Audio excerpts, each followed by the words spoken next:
Hey guys, Mark here, and today we'll be looking at the extremely cheap PrimeCables gaming monitor. This is a 27-inch 1080p VA panel that can run at 144Hz and has AMD FreeSync integration. As you can see, this monitor has an 1800R curve that actually adds a little to the immersion. I always thought curved monitors were a bit of a gimmick, but now that I actually have one, I don't mind it at all. The top and side bezels aren't actually as thick as they look, but unfortunately PrimeCables decided to go with a silver finish, accentuating the bezels and making them look much larger than they actually are. They're roughly the same size as my 27-inch Dell gaming monitor, but because the Dell has black bezels, they're much less intrusive.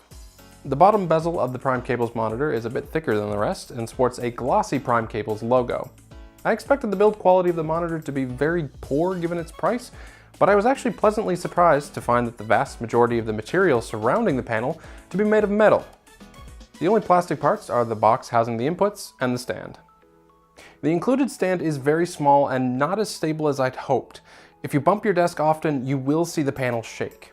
It's also not vertically adjustable and can't be swiveled either. The monitor is VESA 100x100 compatible though, meaning you can attach it to a better stand or monitor mount if you like. For some strange reason, PrimeCables has opted to go and put monitor inputs on the side. I would have preferred them on the bottom or the back because the cables still have to be tucked in underneath or behind the monitor so they aren't seen. The monitor has DVI, HDMI, and DisplayPort for video inputs, a DC power port to power the monitor, and a headphone jack. The monitor does not include speakers, however. On the bottom left of the panel, you'll find the OSD controls. They've opted to go with a joystick control, which I like, but it's a little difficult to use. It doesn't really operate how you'd expect, and it takes a few minutes to get used to how to use it. There are some decent options in here though, so it's worth playing around with. Now let's talk about the panel itself. It's a VA panel, so viewing angles were expectedly poor. Any off-axis viewing will cause colors and contrast to wash out, and the colors and contrast of the PrimeCables monitor was actually disappointing overall anyway. Colors appeared more washed out than in other monitors I've tested in the past, and the contrast had to be increased in the OSD to get a more accurate result.